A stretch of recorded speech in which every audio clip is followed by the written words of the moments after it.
Welcome to History Twist.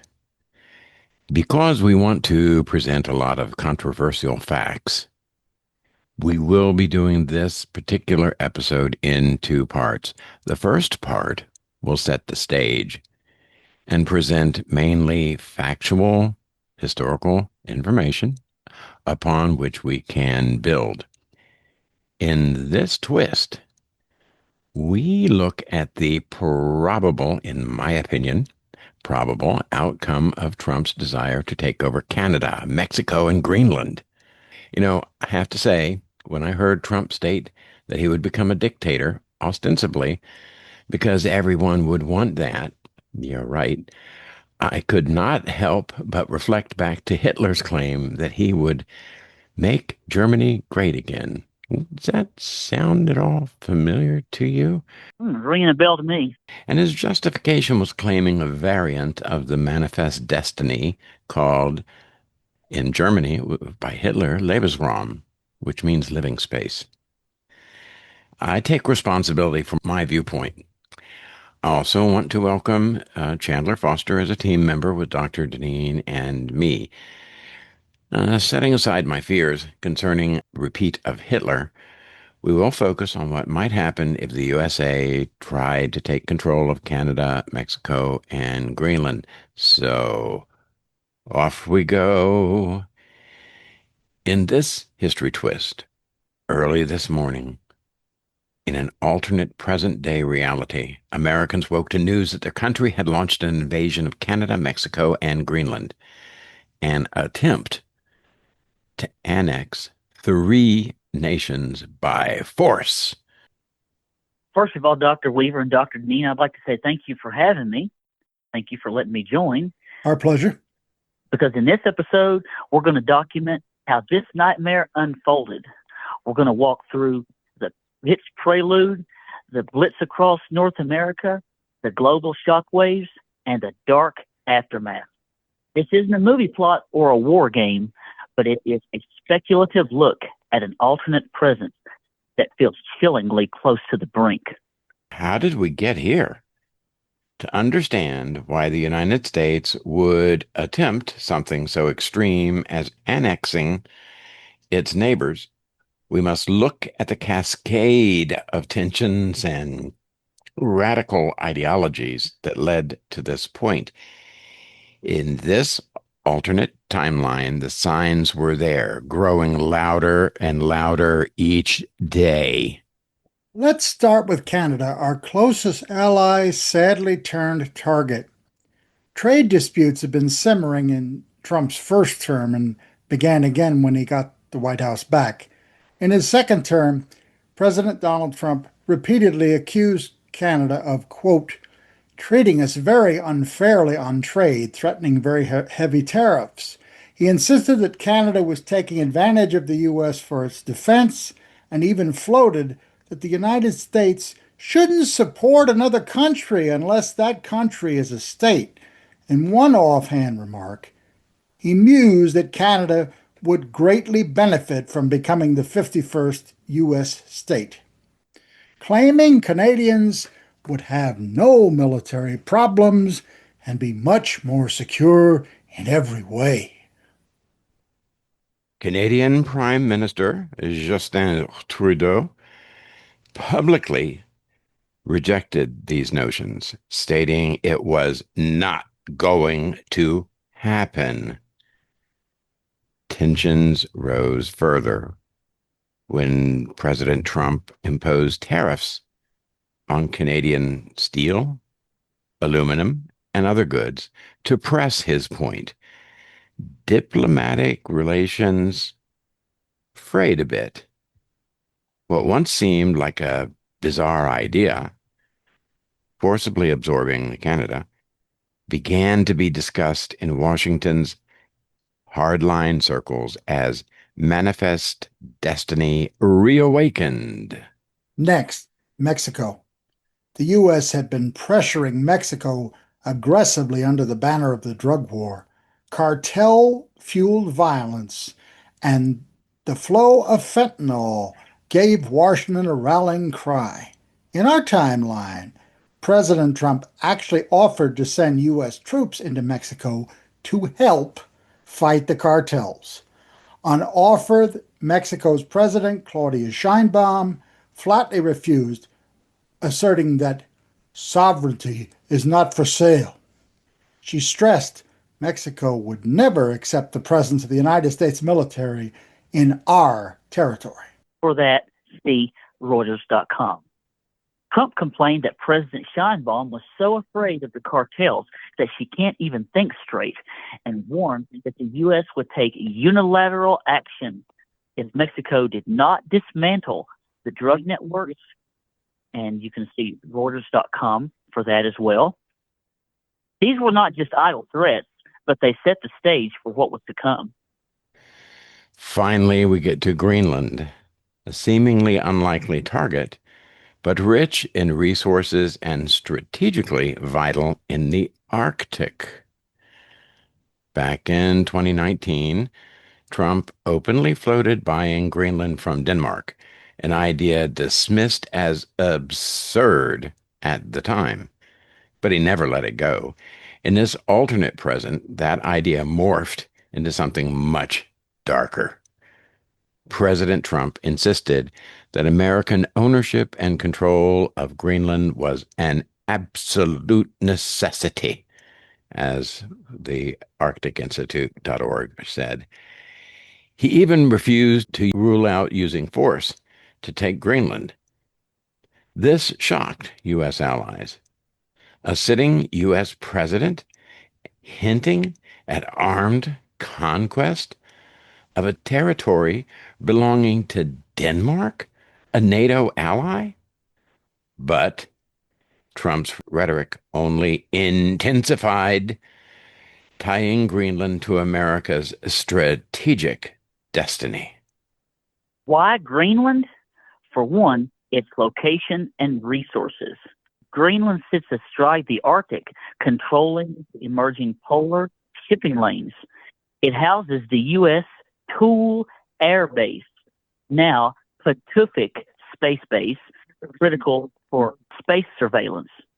And beneath its ice lie vast mineral ridges, including rare earth elements, essential for high-tech and green energy. And you can see the ArcticInstitute.org for that. The Arctic Institute noted that Greenland's strategic value, from its subsoil resources to its role in Arctic defense, has only grown, according to ArcticInstitute.org again. Washington hardliners saw an opportunity, secure those resources and deny them to rivals like China, and cement its dominance in the Arctic. In short, a perfect storm was brewing. A U.S. administration driven by extreme nationalism and expansionistic ideology, emboldened by military superiority, began to openly challenge the post-World War II international norms. They invoked America's historic doctrines, the Monroe Doctrine and Manifest Destiny, claiming a right to dominate the continent. Publicly, they cited security and stability, Canada's weak defenses, Mexico's cartels, and Greenland's strategic Arctic value. Privately, some officials spoke of economic desperation.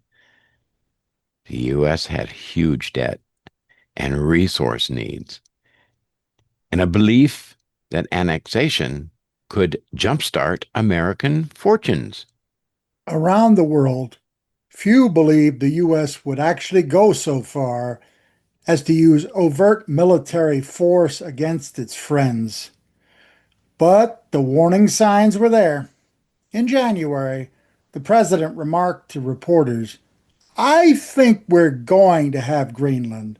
I think it will be worked out," stunning diplomats. By spring, U.S. forces were quietly repositioning. A carrier group lingered near the Atlantic coast. Army units at the Canadian border extended training exercises, and additional special forces were deployed to the southern border, ostensibly to counter drug smuggling. Denmark also noticed unusual scientific visits by U.S. officials to Thule Air Base in Greenland. Hindsight now tells us these were the chess moves before the strike. The world press was skeptical. Was the posturing a bargaining tactic? Some pundits drew parallels to Russia's annexation of Crimea in 2014, a powerful nation seizing territory under flimsy pretext. But even those scenarios hadn't prepared for this. The U.S. was about to shatter the peace of its own continent. Dawn, day one. Without a formal declaration of war, Operation Iron Unity, as we later learned the Pentagon code named it, was unleashed. It was a lightning strike across three fronts. The U.S. military, drawing on overwhelming superiority and months of secret planning, moved with shock and awe precision. Eyewitness accounts and leaked military briefings paint a harrowing picture. In the pre-dawn darkness, specially trained U.S. Special Operations teams slipped across the borders into Canada and Mexico, while Air Force stealth bombers and drones struck key radar and communications sites. High readiness units crossed the border in a heartbeat, as one military analyst put it in Vice.com. Their goal, to paralyze the enemy leadership and infrastructure from the outset. This wasn't about causing mass civilian casualties. It was about decapitating command and control. Strategically, an analyst noted, it's about paralyzing an entire country, bringing a country to its knees, an analyst noted. The invasion of Canada came from multiple directions at once. A play straight out of the old U.S. War Plan Red, devised in the 1930s, according to Vice.com. Before most Canadians knew what was happening, American forces were storming in on three fronts. On the east coast, U.S. Marines and airborne troops landed near Halifax, Nova Scotia, seizing the strategic port and naval base. Simultaneously, Army units poured south from Quebec's border, armored columns rolling out of upstate New York and Vermont into Montreal and Quebec City. The idea was to cut off Canada's Atlantic access and neutralize its eastern forces in one stroke. I just want to take the time to say, just hearing this and recording this now gives me chills. Me too. As to what could happen or what could have happened. Ugh. Out west, another prong struck British Columbia. Troops surged from Washington State across into Vancouver. Before dawn, the U.S. amphibious units had also landed on Vancouver Island, secured the naval base at Esquimalt near Victoria. And you can see this is Vice.com. This move severed Canada's Pacific access exactly as planned. Further inland, America mechanized brigades crossed from North Dakota into Manitoba, capturing in Winnipeg to choke the rail and road networks of the prairies. And that is from Vice.com as well. And in Ontario, huge forces pushed north. Tanks and infantry rolled out of Michigan into Windsor, crossing the Ambassador Bridge into Detroit, Windsor, while others crossed the Niagara River from Buffalo into the outskirts of Toronto. This is something from Vice.com. Ottawa, the Canadian capital, was hit by a daring airborne assault. U.S. Rangers helicoptered in and secured government buildings before sunrise. Canada's top military command was overwhelmed, and key figures were captured or went into hiding. The speed was incredible. Analysts later said the initial phase could have been executed within 24 hours if perfectly coordinated. Vice.com again. Canada's conventional defense, as feared, simply couldn't cover such a broad assault. The Canadian Armed Forces, although well trained and professional, were a fraction of the size of the U.S. military and were caught off guard. Some units fought bravely at border flashpoints. There were reports of pitched battles near Niagara and in the mountains of British Columbia. But with communications cut and air defenses suppressed, organized resistance faltered fast. By nightfall of day one, the United States had effectively decapitated Canada's government and military command. Provincial capitals from Halifax to Winnipeg were either under American control or surrounded. A stunned Prime Minister Trudeau managed a brief radio address from a secure location, calling the invasion an unforgivable act of aggression and urging Canadians to resist. But soon even that signal went dark. Mexico was experiencing a simultaneous nightmare. The U.S. Southern Command executed a plan reminiscent of the old Contingency War Plan Green for Mexico, as globalsecurity.org referenced. First, American cruise missiles and fighter jets targeted Mexican air bases, radar sites, and communication hubs all across the country. In a matter of hours, Mexico's command and control was in chaos. Then came the ground onslaught. U.S. Army divisions massed in Texas and California surged over the border at multiple points. One major force raced south from Texas to Monterrey and Saltillo, aiming straight for Mexico's industrial heart. Another armored thrust pushed from Arizona into Sonora, while Marines landed on the coast, seizing the port of Veracruz on the Gulf of Mexico and Mazatlan on the Pacific. These landings mirrored the recommended strategy of an earlier era: establish naval blockades and grab key ports, and to prevent any resupplied or escape by sea.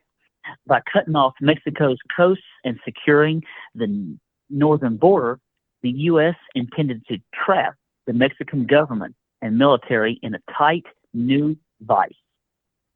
A primary objective was Mexico City, which really is one of the world's largest urban centers. On day 2 of the invasion, waves of U.S. paratroopers and helicopter-borne troops descended on Mexico City's outskirts, attempting a lightning strike to capture the capital and President Sheinbaum. Fighting erupted in the streets. The Mexican Army's Presidential Guard and thousands of federal police put up ferocious resistance around the National Palace. For a brief moment, images emerged of intense urban combat. Black smoke billowing over the Zocalo Plaza. The sounds of gunfire echoing. The world watched horrified as a historic city became a battleground. Yet by day 3, U.S. forces had encircled Mexico City. President Sheinbaum and her cabinet reportedly evacuated the city, moving south toward Puebla under escort before losing contact. Isolated packets of Mexican soldiers fought on, but the chain of command was disrupted by constant jamming and strikes. American armor thrust down the central highway from Monterrey, linking up with units that had come from the west. One by one, major Mexican cities fell or were bypassed. Tijuana and Juarez were secured early to control all border crossings. Guadalajara surrendered after its defenders were overwhelmed by superior firepower. Cancun and the other tourist hubs in the Yucatan saw U.S. Special Forces land to preempt any holdouts or hostage situations. The speed and coordination were terrifying. As a Mexican general later remarked bitterly, it was as if the Gulf War shock and awe campaign had been unleashed on his country. Meanwhile, far to the north, another operation was unfolding in Greenland in the pre-dawn darkness, coordinated to the same hour as other North American assaults. A detachment of U.S. Army Rangers and Navy SEALs based at the U.S.-operated Thule Air Force Base struck out to secure key sites in Greenland. American transport planes, already stationed at Thule under the guise of exercises, airlifted troops to Nuuk, the capital of Greenland. They met only light resistance from the small local Danish Greenlandic forces. The local Greenlandic police and Denmark's temporary garrison numbered only in the low hundreds, and they were quickly overwhelmed. The American flag was raised over Nuuk's administration buildings by mid-morning. Denmark's reaction was swift but limited in options. Danish officials in Greenland, including the governor, refused to sign any surrender, but they were detained by U.S. forces. The Danish naval controls ship off Greenland's coast radio frantic protests before retreating, hopelessly outgunned. Within hours, U.S. troops controlled Greenland's new airports and ports. It was effectively a fait accompli. An enormous U.S. Air Force transport plane landed with additional troops and supplies, making clear that Washington intended to hold the world's largest island by force. By the end of the first week, the United States military had occupied the capitals of all three targets: Ottawa, Mexico City, after brutal street fighting, and Nuuk. The President of the United States addressed his people and the world in a televised speech from the Oval Office, attempting to justify the unthinkable. Yes, he did. And he gave a speech, and he said this: "My fellow Americans, today I speak to you at a turning point in history. For years, our great nation has lived under increasing threats, porous borders, allowing drugs and violence to pour into our communities, unfair trade practices, bleeding our economy, and strategic vulnerabilities in the Arctic that endanger our security. We have tried every diplomatic measure. We have pleaded with our neighbors to act. They have refused. This week, I made the difficult but necessary decision to secure the future of the United States. I have authorized our military to stabilize and integrate Canada, Mexico, and Greenland into our nation. These actions are not taken out of conquest, but out of survival and unity. We share a continent and a destiny to the citizens of Canada, Mexico, and Greenland. I assure you this: we will be treated with respect and will soon enjoy the prosperity, the security that Americans do under me. To our allies and our partners around the world, I affirm that our goal is peace and stability.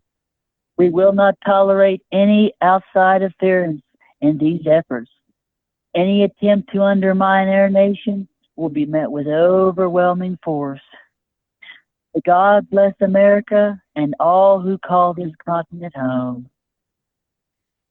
The world stood in stunned silence as that broadcast ended.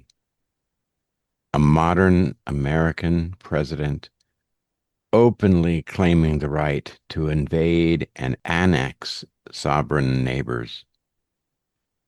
It broke everything the international order was built on.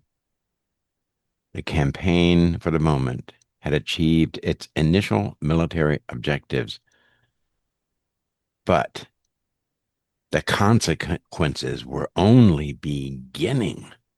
News of the U.S. annexation attempt sent shockwaves across the globe. Within hours, an emergency session of the United Nations Security Council was convened.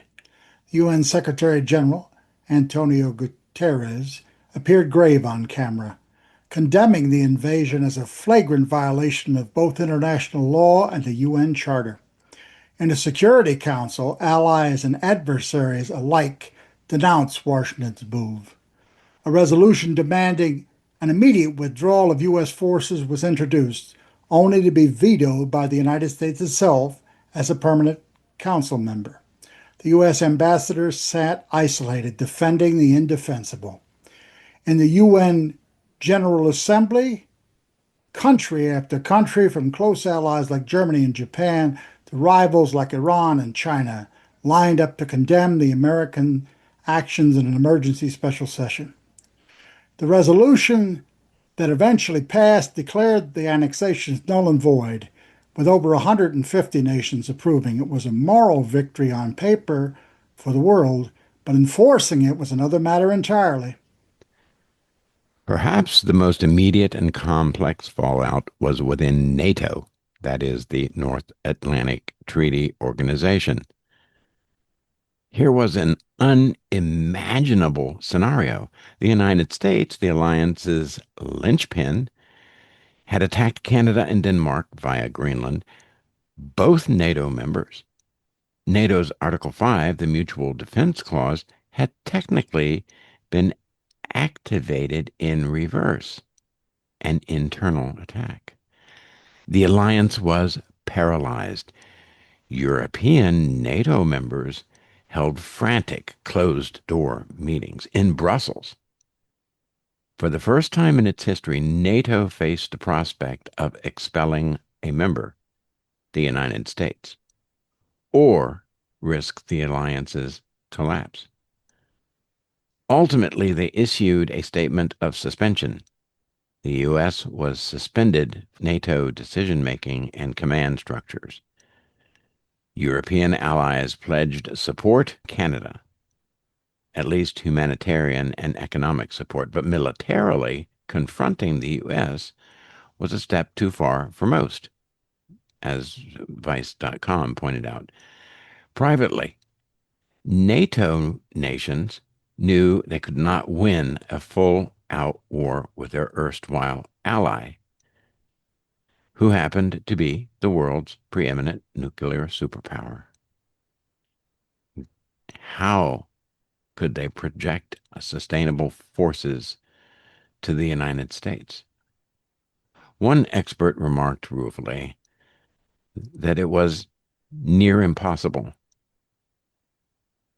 The awful truth dawned. No one was truly willing to go to war to liberate Canada or Mexico if it meant fighting the U.S. itself. The risk of global catastrophe was way too high.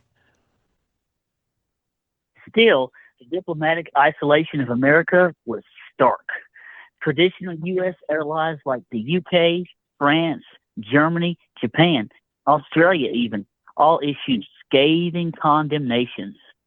British Prime Minister Rishi Sunak, in an emergency, addressed the Parliament, called the U.S. action an abomination, and confirmed that the UK would impose sanctions and break military cooperation with Washington.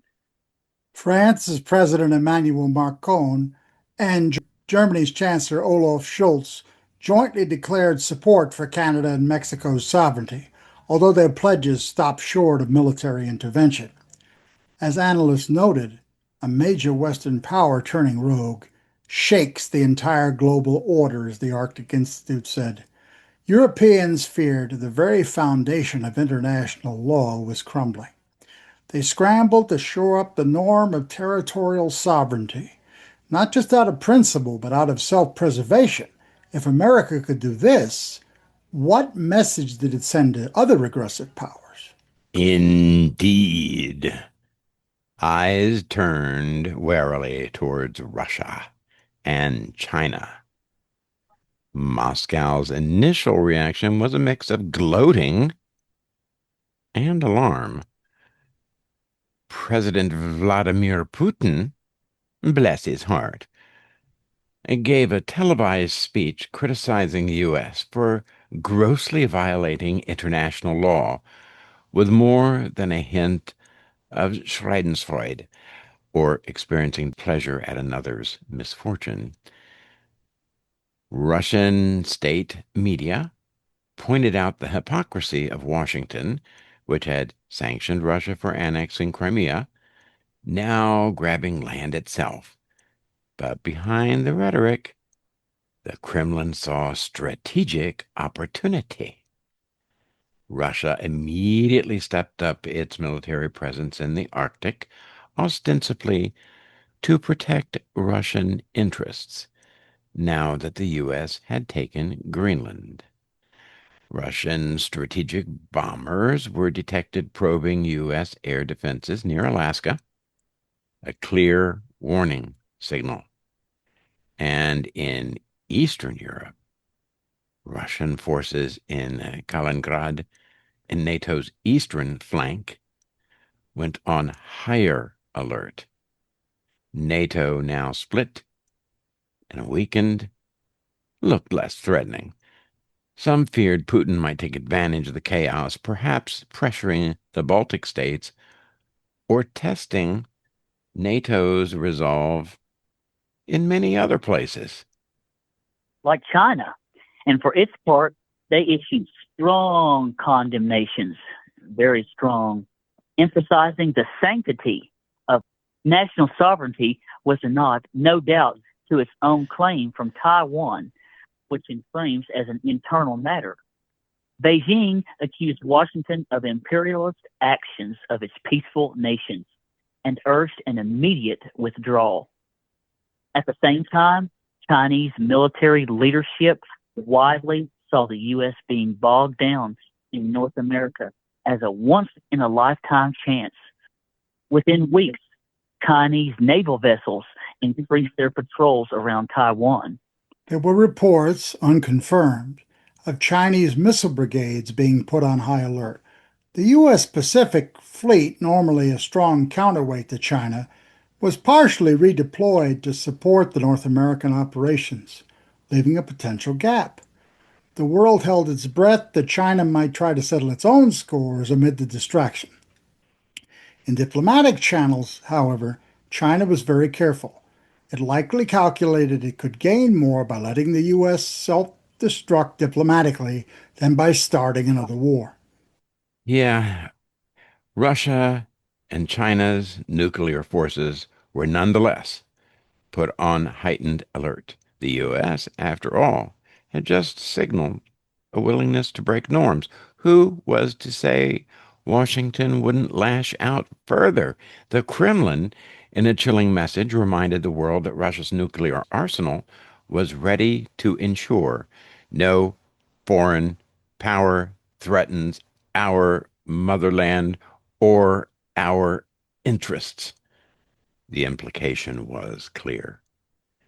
If the U.S. annexation somehow moved toward the Arctic areas contested with Russia, or if NATO's chaos deepened, the risk of a direct U.S.-Russia confrontation loomed large, and thus nuclear war was on the table.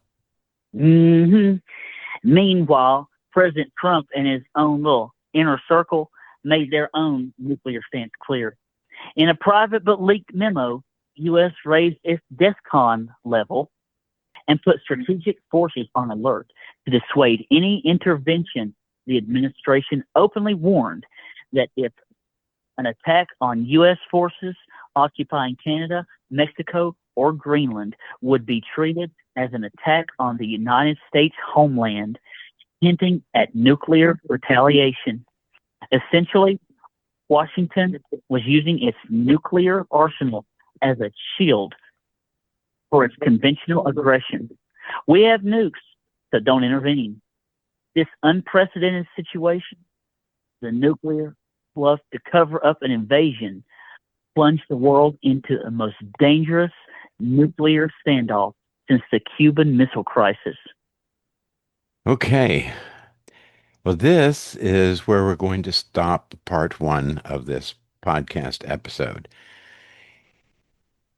I think you can see that we're reporting historical facts and yes, making some conjectures. We're going to get even more into that part. So things are getting quite hot here. Oh, yeah, and the pot has been stirred. Yeah. So be sure and listen to part two. Bye for now. Yeah, because the pot has been stirred, and so come back for more and see where it goes. I'm not sure I want to see where it goes, but as a historian, I have a duty to explore all possibilities. Me too. Come back soon, folks. All right. Bye for now. And maybe think about those old Cold War bomb shelters.